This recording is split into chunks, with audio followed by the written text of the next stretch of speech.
যুবকদের মাধ্যমে ইসলামের অনেক খেদমত হয়েছে।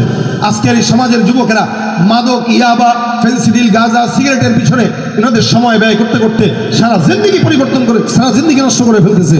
লাস্ট বয়সে এসে আল্লাহ পাক রব্বুল আলামিন তাদেরকে তওবাও নসিব করায় না। এই কারণে আল্লাহ পাক কোরআনে আলাদা বলেন, ওয়ালাইসাতিত তাওবাতু লিল্লাযীনা ইয়ামালুনা সাইয়্যাত হাত্তা ইযা হাদারা আহাদাকুমুল মাউত ক্বালা ইন্নী তুবতুল আন ওয়ালাল্লাযীনা ইয়ামুতুনা হুম কুফফার উলাইকা আ'তাদনা লাহুম আযাবান আলীমা। এমন কিছু মানুষ আছে যারা গুনাহ করতে করতে বয়স শেষ করে দেয়। বৃদ্ধ বয়সে যখন যায় তখন তারা মনে করে বুড়া বয়স আমার আগে, মৌত আসার আগে আল্লাহর কাছে মাফ চেয়ে নেব। কিন্তু আল্লাহ পাক রব্বুল আলামিন বলেন ওরা তওবা করে ঠিকই, কিন্তু তওবার মরণ নসিব হয় না। ওয়ালাল্লাযীনা ইয়ামুতুনা হুম কুফফার, এরা যখন মৃত্যুবরণ করে তো কুফরি হালতে মৃত্যুবরণ করে। সারা জিন্দেগি মনে করে গুনাহ মাফ করায় নিবে, কিন্তু আল্লাহ পাক সেই সুযোগ দেয় না। পরে কি হয়? আল্লাহ পাক বলেন উলাইকা আ'তাদনা লাহুম আযাবান আলীমা। যখন নাকি এদের মওত কাফের অবস্থায় হয়, আল্লাহ পাক বলেন যেহেতু কুফরি অবস্থায় মারা গেছে, ওদের জন্য আমি আল্লাহর তরফ থেকে আযাব আর গজব রয়ে গেছে। এই জন্য যুবকরা, আপনাদের জন্য বলি, যৌবন বয়সটাকে কাজে লাগান ইসলামের জন্য। এই যৌবনে যদি আপনার গুনাহ করতেই মন চায়, বিয়ে হয় নাই তো নেককার পাত্রী দেখে বিবাহের জন্য তৈয়ার হয়ে যান। ইনশাআল্লাহ বিবাহ যে করবে, নিসফুল ঈমান তো বিবাহের মাধ্যমেই হয়ে যাবে। বাকি যতটুকু থাকবে অতটুকু তার বাকি আমল আল্লাহ পাক তার জন্য সহজ করে দিবেন। কিন্তু এটা না করে আজকে ওই গাছের নিচে, কালকে ওই গাছের নিচে, ভার্সিটির চিপায়, ওখানের চিপায়, সিনেমা হলের চিপায় যারা তাদের যৌবন নষ্ট করে, এগুলো একটাও বিবাহ জীবনে শান্তিতে থাকতে পারে না। এই জন্য যৌবনটা আল্লাহ পাক রব্বুল আলামিনের কাছে কাজে লাগানোর চেষ্টা করব, তাকওয়াবান হওয়ার চেষ্টা করব। রাজনৈতিক কোন্দলে আল্লাহর হস্তে কেউ নিজের আত্মীয় স্বজন, ওই ভাই অমুক দল করে, আমি অমুক দল করি, যার কারণে মারো ধরো খাটো, এই সমস্ত নোংরা রাজনীতি করার চাইতে বসে বসে আল্লাহর ঘরে জিকির করা অনেক ভালো। প্রয়োজন আমাদের দেশে ইসলামী রাজনীতিও আছে, সেগুলো করেন, কিন্তু খবরদার রাজনীতির বলি হয়ে এই অল্প সময়ে নিজের যৌবনটাকেও বিসর্জন দেওয়ার কোনো যুক্তি হয় না, নিজের জীবনটাকেও বিসর্জন দেওয়ার কোনো যুক্তি হয় না। আল্লাহ আমাদের সব যুবকদেরকে হেফাজত করুক, জোরে বলেন আমিন। জীবনের শ্রেষ্ঠ সময় বন্ধু আর মিলবে না, এ সুযোগ হারায় না, এ সুযোগ আর পাবে না, এ সুযোগ হারায় না কারো ফান্দে পড়িয়া। সারাটা জীবন যাইব কান্দিয়া কান্দিয়া, সারাটা জীবন যাইব কান্দিয়া কান্দিয়া। ঠিক কিনা? ছাত্র তুমি দেশের সম্পদ, জাতির ভবিষ্যৎ, দুশ্মনেরা বানাইতে চায় তোমারে অসৎ। ছাত্র তুমি দেশের সম্পদ, জাতির ভবিষ্যৎ, দুশ্মনেরা বানাইতে চায় তোমারে অসৎ।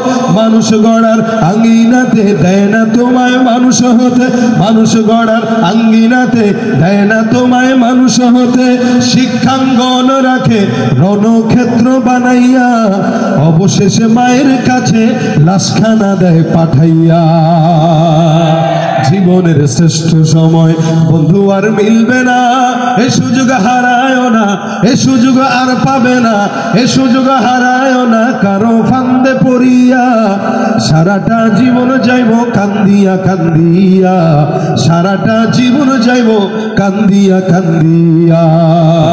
আল্লাহ পাক রব্বুল আলামিন আমাকে আপনাদেরকে সকলকে সৃষ্টি করেছেন। এজন্য আল্লাহ বলেন ইয়া আইয়ুহান নাস ইন্না খলাকনাকুম মিন যাকার ওয়া উনসা। আমি তোমাদেরকে পুরুষ নারী সৃষ্টি করেছি। নারী এবং পুরুষদেরকে আল্লাহ পাক রব্বুল আলামিন যে সৃষ্টি করেছেন, ওয়াজআলনাকুম শুউবা, এবং আল্লাহ পাক রব্বুল আলামিন আমাদেরকে বিভিন্ন জায়গায় শাখায় শাখায়, আল্লাহ পাক আমাদেরকে আবার গোত্রে গোত্রে, শাখায় শাখায়, দলে দলে, বংশে বংশে আল্লাহ পাক বিভাজন করে দিয়েছেন। কেন এটা? আল্লাহ পাক বলেন যাতে করে তোমরা একে অপরের সাথে পরিচিত হতে পারো। লিতাআরাফু। আজকের এই আমার নামের সাথে লকব দেওয়া হয়েছে, আপনার স্বামীর নামের সাথে একটা লকব দেওয়া হয়েছে। এগুলো শুধুমাত্র অহংকারের জন্য নয়, এগুলো জাস্ট খালি পরিচয় হওয়ার জন্য। কারণ নাম তো অনেকেরই আছে, সাঈদ নামেও অনেক আছে, আবরার নামে অনেকে আছে, আবার অন্যান্য আপনার নামেও দেশে অনেক মানুষ আছে। এক নামে একাধিক মানুষ, কিন্তু এই এক নামের পাশে যখন লকবটা বসে যায়, তখন ওই লকবের কারণে মানুষকে চিনতে সহজ হয়। এদেশে যারা রাজনীতি করে, একই নামে একই রাজনীতির দলের লোক আলাদা আলাদা না, অনেক আছে, একজনই না, অনেক আছে। তবে এ সভাপতি, ও সেক্রেটারি, ও কেশিয়ার, অথবা ও এমপি পদপ্রার্থী, ও চেয়ারম্যান পদপ্রার্থী, সব লিতাআরাফু। যাতে করে বান্দা একে অপরের সঙ্গে পরিচিত হতে পারে। কিন্তু এটাকে আল্লাহ পাক গর্বের জন্য দেন নাই, যে মানুষ গর্ব করবে, অহংকার করবে, এটার জন্য আল্লাহ পাক দেন নাই। ইনসান, মানুষ, পুরুষ হোক নারী হোক, যা কিছু হোক, আল্লাহ পাক প্রত্যেকটা মানুষের বংশ পরিচয় দিয়েছেন, যেটা আমাদের আছে, আপনাদের আছে। কেউ ভুইয়া বংশের, কেউ খান বংশের, কেউ ওই বংশের, কেউ সেই বংশের। দেখা এলাকার ভিতরে কেউ কারোর সঙ্গে দেখা হইলেই এ কথা বলতে চাই, তুই আমার চিনোস আমি কোন বংশের, কোন বংশের, আমি অমুক বংশের। হ্যাঁ, আমার চিনোস আমি কোন দলের, আমি অমুক দলের। ওই দলের নাম বলে সে ভয় ভীতি সৃষ্টি করার একটা চক্রান্ত করে, যে দলের নাম বললে ভয় পাবে। আগে একটা দলের নাম বললে ভয় পাইতো, এখন সেই দলে কেউ পাত্তাও দেয় না, এখন ভিন্ন দল আসতেছে ভয় দেখানোর জন্য, আমি অমুক দলের। এইটা তো অহংকারের জন্য না, এটা পরিচয় হওয়ার জন্য। কিন্তু আল্লাহ পাক রব্বুল আলামিন বলেন, পরিচয় হওয়ার জন্য আমি এগুলো দিয়েছি, লেকিন আল্লাহর কাছে দামি কে? যে বংশীয় দিক থেকে বড় সে, যে সম্পদের দিক থেকে বড় সে। আল্লাহ পাক রব্বুল আলামিন বলেন, ইন্না আকরামাকুম ইনদাল্লাহি আতকাকুম। নিশ্চয়ই আল্লাহ পাক ওই বান্দাকে সবচাইতে দামি বানাবেন, নিশ্চয়ই ওই বান্দার দাম আল্লাহর কাছে সবচেয়ে বেশি যে বান্দার তাকওয়ার গভীরতা যত বেশি। অর্থাৎ আল্লাহ পাক বলেন, যার তাকওয়া যত বেশি আল্লাহ পাকের কাছে সম্মানিত সে তত বেশি। আর এদেশে সমস্ত ওলামা একরাম যারা আছে, আল্লাহ পাক রব্বুল আলামিনকে ভয় পাওয়ার ক্ষেত্রে সবচাইতে এগিয়ে হচ্ছে ওলামা একরাম। সন্দেহ আছে আপনাদের? সন্দেহ আছে আপনাদের?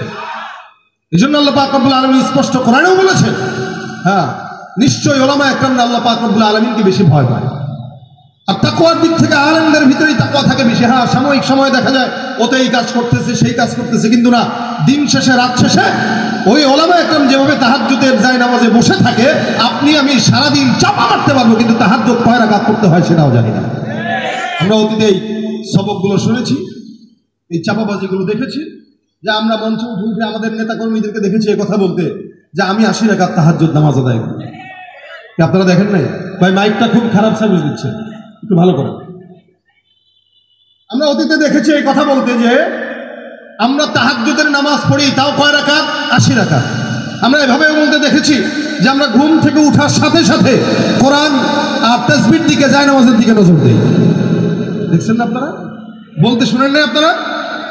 ঘুম থেকে উঠেই জায়নামাজের দিকে নজর, ঘুম থেকে উঠেই কোরআনের দিকে নজর। কত বড় বুজুর্গ হলে তারপরে সে ঘুম থেকে ওঠার সাথে সাথে মোবাইলও দেখে না, আল্লাহর কোরআনের দিকে দেখে, জায়নামাজের দিকে দেখে। এত বড় বুজুর্গ যদি এদেশের ক্ষমতায় থাকতো, 16টা বছর যদি পরিচালনা করে এদেশের ক্ষমতায় কোনো বুজুর্গ, তো ওই বুজুর্গের তো কেউ এখান থেকে দাবরানি দিয়ে ওপারে পাঠানোর কথা নয়, তাহলে তো বাংলাদেশে বেঁধে রাখার কথা ছিল, যদি এত বড় বুজুর্গ সে হইতই। এভাবে যদি আরো কোনো বুজুর্গ আসে, যারা শুধুমাত্র নির্বাচনকে কেন্দ্র করে মাথায় টুপি আর দাড়ি লাগায়, মনে রাখবেন, এতদিন নামাজি দেখেন নাই, কিন্তু মনোনয়ন যখন ঘোষণা হয়ে গেল অথবা রাজনীতির একটা ইমেজ চলে আসছে, এই মুহূর্তে আপনারা দেখবেন নামাজির সংখ্যাও বাড়তেছে, এই মুহূর্তে দেখবেন টুপিওয়ালার সংখ্যাও বাড়বে। আমাদেরকে যারা বলে ধর্ম ব্যবসায়ী, আমি তো বলি ওদের চাইতে ধর্ম ব্যবসায়ী আর কেউ হতে পারে না, কারণ ওরা নিজেদের স্বার্থ সিদ্ধির জন্য ধর্মকে হাতিয়ার হিসেবে আমাদের সামনে পেশ করে। এজন্য আল্লাহ পাক বলেন, দল পরিচয় বড় নয়, ইন্না আক্রামাকুম ইনদাল্লাহি আতকাকুম। তোমাদের ভিতরে তাকওয়াবান সে, যে আল্লাহর কাছে দামি, সে সবচেয়ে বড় তাকওয়াবান। আর যে বাড়ি বেশি তাকওয়াবান, সে আল্লাহ পাকের কাছে দামি। আর এই মানুষের ভিতরে সবচাইতে যুবকরা হচ্ছে দামি আল্লাহর কাছে। কেন? নবী করিম সাল্লাল্লাহু আলাইহি ওয়াসাল্লাম বলেছেন, সাবাতুন ইযিল্লুহুমুল্লাহ, আল্লাহ পাক 7 প্রকার মানুষকে কিয়ামতের কঠিন দিনে আরশের নিচে আল্লাহ পাক ছায়া দান করবেন। এর ভিতরে অন্যতম একদল থাকবে, ওয়াশাবুন নাশআ ফি ইবাদাতিল্লাহি তাআলা। আল্লাহ রাসূল সাল্লাল্লাহু আলাইহি ওয়াসাল্লাম বলেন, এক প্রকার যুবক থাকবে যারা আল্লাহ পাক রব্বুল আলামিনের আরশের নিচে আল্লাহ তাদেরকে কোলে করে সুন্দর করে বসায় দিবেন। সুবহানাল্লাহ, একটু জোরে বলেন। এই যে যুবক যারা আছেন, প্রত্যেকটা যুবক সমাজ পরিবর্তনের জন্য, যুবকটা যদি স্ট্রং হয়ে যায়, সমাজ পরিবর্তন করতে বেশি সময় লাগবে না। যুবকটা যদি ঠিক হয়ে যায়, আমরা এর আগে আপনারা একটা ভিডিও দেখেছেন কিনা আমি জানি না, আমার চোখে পড়েছিল, একজন নেতাকর্মী, হয়তো মন্ত্রী বা এমপি, যে কোনো একজন বক্তব্য দিতে হঠাৎ করে তার প্যান্ট খুলে গেছে। আরেকজন টান দিয়ে তার প্যান্ট উঠাই দিচ্ছে, বলতেছে স্যারের প্যান্ট খুলে গেছে। স্যারের নিজেরও হুঁশ নাই, স্যারের যে প্যান্ট খুলছে। আজিব হাল, একটা মানুষ যে তার নিজের প্যান্টের দায়িত্ব নিতে পারে না, সে জনগণের দায়িত্ব কিভাবে নেবে? আর যুবকদের হাতে ক্ষমতা দিয়ে দেন। বাংলাদেশের নতুন 24-এর যে জুলাই অভ্যুত্থান হয়েছে, এটা কোনো মুরব্বীদের মাধ্যমে হয় নাই, এটা দেশের কোনো রাজনৈতিক নেতাদের মাধ্যমে হয় নাই, বাংলার আপামর ছাত্র জনতার মাধ্যমে হয়েছে। এই জনগণ, বাংলাদেশের যুব সমাজ যদি আবারও এই দেশকে পরিচালনা করার জন্য ঐক্যবদ্ধ হয়, এই দেশ থেকে সন্ত্রাস, চাঁদাবাজ, দুর্নীতি সব কিছু দূর করতে 1 মাসের বেশি ব্যবধান লাগবে না। ভাইরা আমার, এই কারণেই যুব সমাজ আল্লাহ পাকের কাছে দামি। তাদের যৌবন বয়সের আমলের যেমন দাম, তাদের যৌবন বয়সের সবকিছুর তেমন দাম। এই কারণে আল্লাহ পাক বলেন, ওই যুবকদেরকে আল্লাহ পাক আরশের নিচে স্থান দিবেন। শুধু তাই না, মুরব্বীদেরকে তো জান্নাতে যাওয়ার ব্যাপারে রাসূল সাল্লাল্লাহু আলাইহি ওয়াসাল্লাম মজাক করে এক সাহাবীর সাথে বলেছিলেন, কোনো মুরব্বী জান্নাতে যাবে না। ওই মুরব্বী সাহাবী রাসূল সাল্লাল্লাহু আলাইহি ওয়াসাল্লামের কাছে পেরেশান হয়ে কান্নাকাটি শুরু করলেন। আল্লাহ নবী সাল্লাল্লাহু আলাইহি ওয়াসাল্লাম বললেন, কান্নাকাটির কোনো টেনশন নাই, তুমি মুরব্বী, তোমাকে আল্লাহ জান্নাত দিয়ে কি করবে। দেখেন, এখানে আমরা যারা আছি জোয়ানরা, আমাদের এই যৌবিক চাহিদার কারণেই তো আমাদের সমাজের জোয়ানেরা মদ আর ইয়াবার পিছনে ঘুরে। কি বলেন, ঠিক না? যুবকরা মদ আর ইয়াবার পিছনে তার যৌবিক চাহিদার কারণে ঘুরে, নারীর পিছনে তার জৈবিক চাহিদার কারণে ঘুরে। যা অন্যায় করে যুবকরা তার যৌবনের শক্তি থাকার কারণেই করে। কিন্তু আল্লাহ পাক রব্বুল আলামিন জান্নাতেও এই যুবকদেরকে কিন্তু এই নিয়ামতগুলো দিবেন। আপনি মদ বলেন, নেশাগ্রস্ত জিনিস বলেন, জান্নাতে আল্লাহ পাক প্রত্যেকটা ঈমানদারের জন্য শরাব রাখবেন। ওয়াসাকাহুম রাব্বুহুম শরাবান তাহুরা, যেটা আল্লাহ পাক নিজে ফেরেশতাদের মাধ্যমে ঢেলে ঢেলে জান্নাতি হুরদের মাধ্যমে পরিবেশন করবেন। এটা তো জান্নাতেও থাকবে, দুনিয়াতে এটা পাওয়ার জন্য এত কি। এই জন্য রাসূল বলেন, কেউ যদি দুনিয়াতে ওইটা খায়, জান্নাতে আল্লাহ পাক তাকে পুজ, রক্ত ওগুলা খাওয়াবে, ওই শরাব তার কবলে জুটবে না। সুতরাং দুনিয়ার জমিন থেকে যদি ওইটার মায়া মহব্বত ত্যাগ করতে পারেন, ইনশাআল্লাহ জান্নাতে আপনাদের আমাদের সকল যুবকদেরকে ওগুলো দেওয়া হবে। মুরব্বীদেরকে দেওয়া হবে, যারা বলেন না হবে, যারা মুরব্বী আছে না তো জান্নাতেই যাবেন রাসূলের হাদিস অনুযায়ী। তো মুরব্বী কান্নাকাটি যখন শুরু করলো, রাসূল সাল্লাল্লাহু আলাইহি সাল্লাম বললেন, কান্নাকাটি বন্ধ করো, কারণ মুরব্বীকে জান্নাত দিয়ে কি করবে আল্লাহ? জান্নাতের নিয়ামত থাকবে না, ভোগ করতে পারবে না, খাইতে পারবে, দাঁতই তো নাই, জামায় খাবে কি করে? আল্লাহ রাসূল সাল্লাল্লাহু আলাইহি সাল্লাম বলেন, যখন ও জান্নাতে যাবে, একটা মুরব্বীকে আল্লাহ পাক রব্বুল আলামিন যুবক বানিয়ে তারপরে জান্নাতে ঢুকায় দিবেন। প্রত্যেকটা মুরব্বী যারা আছেন 70-80 বছর, আল্লাহ পাক 30 থেকে 35 বছরের যুবক বানায় তারপরে জান্নাতে ঢুকায় দিবেন। সুবহানাল্লাহ। এটা যৌবনের একটা আলাদা দাম। যুবকদের দুনিয়াতেও যেমন দাম, আখিরাতেও তেমন দাম। যুবকদের দুনিয়াতেও যেমন দাম, জান্নাতেও তেমন দাম। ঠিক কিনা ধরে বলেন? এই জন্য যৌবন বয়সটাকে কাজে লাগানো উচিত। যৌবন বয়সটা আল্লাহ পাকের নিয়ামত। এই জন্য আহমদ ইবনে হাম্বল রাহমাতুল্লাহ একটা কথা বলতেন। উনি বলেন, যৌবনটাকে আমি কি মনে করি জানো? যৌবনটাকে আমি বগলের নিচে কোনো জিনিস রাখার মতো করে মনে করি। মানুষ অনেক সময় বগলের নিচে যদি কোনো কিছু রাখে, একটু হালকা ফাঁক হলেই ওটা পড়ে যায়। ইমাম আহমদ ইবনে হাম্বল রাহমাতুল্লাহ আলাইহি বলেন, যৌবনটা ঠিক এরকম একটা জিনিস, যেটা যতক্ষণ এরকম ধরে রাখবো ততক্ষণ থাকবে, কিন্তু কতক্ষণ রাখবো, ছেড়ে দিব তো যৌবনটা পড়ে যাবে। এটা অল্প সময়ের জন্য আসে, মেহমান হয়ে আসে, আবার মেহমান হয়ে চলে যায়।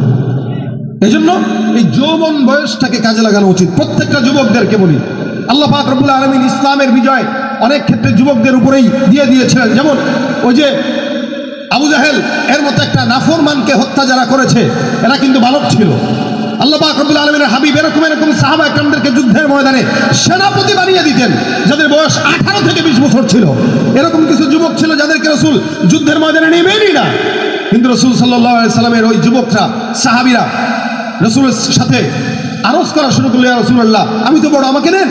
যার কারণে নিজের আঙ্গুলকে একটু উঁচু করে দাঁড়িয়ে শক্তি দেখা, তারপরে কৌশলে সৈন্যবাহিনীর ভিতরে তারা ঢুকে যেত। এই যুবকদের মাধ্যমে ইসলামের অনেক খেদমত হয়েছে। আজকের এই সমাজের যুবকেরা মাদক, ইয়াবা, ফেন্সিডিল, গাঁজা, সিগারেটের পিছনে এনাদের সময় ব্যয় করতে করতে সারা জিন্দেগি পরিবর্তন করে, সারা জিন্দেগি নষ্ট করে ফেলতেছে। লাস্ট বয়সে এসে আল্লাহ পাক রব্বুল আলামিন তাদেরকে তওবাও নসিব করায় না। এই কারণে আল্লাহ পাক কোরআনে আলাদা বলেন, ওয়ালাইসাতিত তাওবাতু লিল্লাযিনা ইয়ামালুনা সাইয়্যাত হাত্তা ইযা হাদারা আহাদাকুমুল মাউত ক্বালা ইন্নী তুবতুল আন ওয়ালাল্লাযিনা ইয়ামুতুনা হুম কুফফার উলাইকা আ'তাদনা লাহুম আযাবান আলীমা। এমন কিছু মানুষ আছে যারা গুনাহ করতে করতে বয়স শেষ করে দেয়। বৃদ্ধ বয়সে যখন যায় তখন তারা মনে করে বুড়া বয়স হওয়ার আগে, মৌত আসার আগে আল্লাহর কাছে মাফ চেয়ে নেব। কিন্তু আল্লাহ পাক রব্বুল আলামিন বলেন, ওরা তওবা করে ঠিকই, কিন্তু তওবার মরণ নসিব হয় না। ওয়ালাল্লাযিনা ইয়ামুতুনা হুম কুফফার, এরা যখন মৃত্যুবরণ করে তো কুফরি হালতে মৃত্যুবরণ করে। সারা জিন্দেগি মনে করে গুনাহ মাফ করায় নেবে, কিন্তু আল্লাহ পাক সেই সুযোগ দেয় না। পরে কি হয়? আল্লাহ পাক বলেন উলাইকা আ'তাদনা লাহুম আযাবান আলীমা। যখন নাকি এদের মওত কাফের অবস্থায় হয়, আল্লাহ পাক বলেন যেহেতু কুফরি অবস্থায় মারা গেছে, ওদের জন্য আমি আল্লাহর তরফ থেকে আযাব আর গজব রয়ে গেছে।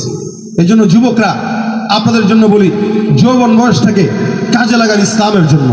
এই যৌবনে যদি আপনার গুনাহ করতেই মন চায়, বিয়ে হয় নাই, তো নেককার পাত্রী দেখে বিবাহের জন্য তৈয়ার হয়ে যান। ইনশাআল্লাহ বিবাহ যে করবে, নিসফুল ঈমান তো বিবাহের মাধ্যমেই হয়ে যাবে, বাকি যতটুকু থাকবে অতটুকু তার বাকি আমল আল্লাহ পাক তার জন্য সহজ করে দিবেন।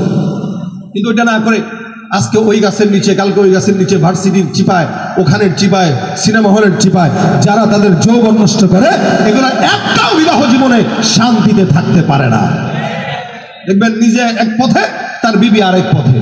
অথবা আমাদের দেশের যুবকরা সামান্যভাবে রাজনৈতিক নেতাদের পিছনে সময় ব্যয় করে, রাজনৈতিক কন্দলে একজন আরেকজনকে মারে, অথচ তার জীবনটা এমন একটা সুন্দর জীবন ছিল যে জীবনটা সে ইমানের পথেও পরিচালিত করতে পারত।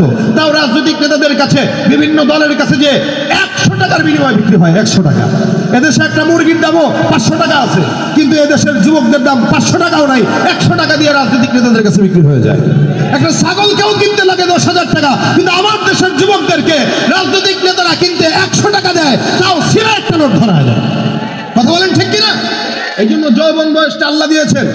এই যৌবন বয়সের দাম আছে, দুনিয়াতে যেমন দাম, আখিরাতেও তেরকম দাম। আমরা চেষ্টা করব প্রত্যেকটা যুবক ভাই, আল্লাহর হস্তে রাজনৈতিক কোনো দলের কারণে, দুনিয়ার কোনো নেতার কারণে নিজের সুন্দর জীবনটা নষ্ট করবেন না। আল্লাহ যেটা দিয়েছেন এটাকে আমানত হিসেবে ইবাদত করেন, কারণ যৌবনের ইবাদতের দাম অনেক বেশি, যেটা আল্লাহ পাক রব্বুল আলামিন বৃদ্ধ অবস্থায় দিবেন না। কারণ বৃদ্ধ অবস্থায় আপনি ওযু করতে গেলে এক ওযুর ভিতরে তো 3 বারই ওযু ভেঙে যায়। কি বলেন, বুঝেন নাই মনে হয়? ওযু একবার করতে গেলে 3 বার ভাঙে, কেন? সব ঢিলা। কিন্তু যৌবন বয়সে এক ওযু দিয়ে মোটামুটি 3 ওয়াক্ত নামাজ পড়া যায়। আসরের নামাজ ওযু করবেন, এশা পর্যন্ত পড়া যাবে। আর মুরব্বী বয়সে এশার ওযু দিয়েই তো এশা পড়া যায় না, নামাজে দাঁড়াইছে বাস শেষ। এই জন্য যৌবনটা আল্লাহ পাক রব্বুল আলামিনের কাছে কাজে লাগানোর চেষ্টা করব, তাকওয়াবান হওয়ার চেষ্টা করব। রাজনৈতিক কোন্দলে আল্লাহর হস্তে কেউ নিজের আত্মীয় স্বজন, ওই ভাই অমুক দল করে, আমি অমুক দল করি, যার কারণে মারো ধরো খাটো, এই সমস্ত নোংরা রাজনীতি করার চাইতে বসে বসে আল্লাহর ঘরে জিকির করা অনেক ভালো। প্রয়োজন আমাদের দেশে ইসলামী রাজনীতিও আছে, সেগুলো করেন, কিন্তু খবরদার রাজনীতির বলি হয়ে এই অল্প সময়ে নিজের যৌবনটাকেও বিসর্জন দেওয়ার কোনো যুক্তি হয় না, নিজের জীবনটাকেও বিসর্জন দেওয়ার কোনো যুক্তি হয় না। আল্লাহ আমাদের সব যুবকদেরকে হেফাজত করুক, জোরে বলেন আমিন। জীবনের শ্রেষ্ঠ সময় বন্ধু আর মিলবে না, এ সুযোগ হারায়ও না, এ সুযোগ আর পাবে না, এ সুযোগ হারায়ও না কারো ফান্দে পড়িয়া, সারাটা জীবন যাইব কান্দিয়া কান্দিয়া, সারাটা জীবন যাইব কান্দিয়া কান্দিয়া। ঠিক কিনা? ছাত্র তুমি দেশের সম্পদ, জাতির ভবিষ্যৎ, দুশ্মনেরা বানাইতে চায় তোমারে অসৎ। ছাত্র তুমি দেশের সম্পদ, জাতির ভবিষ্যৎ, দুশ্মনেরা বানাইতে চায় তোমারে অসৎ। মানুষ গড়ার আঙ্গিনাতে দেয় না তোমায় মানুষ হতে, মানুষ গড়ার আঙ্গিনাতে দেয় না তোমায় মানুষ হতে। শিক্ষাঙ্গন রাখে রণক্ষেত্র বানাইয়া, অবশেষে মায়ের কাছে লাশখানা দেয় পাঠাইয়া। জীবনের শ্রেষ্ঠ সময় বন্ধু আর মিলবে না, এ সুযোগ হারায়ও না, এ সুযোগ আর পাবে না, এ সুযোগ হারায়ও না কারো ফান্দে পড়িয়া, সারাটা জীবন যাইব কান্দিয়া কান্দিয়া, সারাটা জীবন যাইব কান্দিয়া কান্দিয়া। আল্লাহ আমাদের প্রত্যেকটা যুবককে সহি বুঝ দান করুক, মাদক দ্রব্য নেশা দ্রব্য থেকে আল্লাহ হেফাজত করুক। আল্লাহ ঈমানের জন্য, ইসলামের জন্য, ইসলামী রাজনীতির জন্য প্রত্যেকটা যুবককে কবুল করুক, যারা বলেন আমিন। আমা তৌফিক ইল্লা বিল্লাহ। আসসালামু আলাইকুম ওয়া রাহমাতুল্লাহি ওয়া বারাকাতুহু।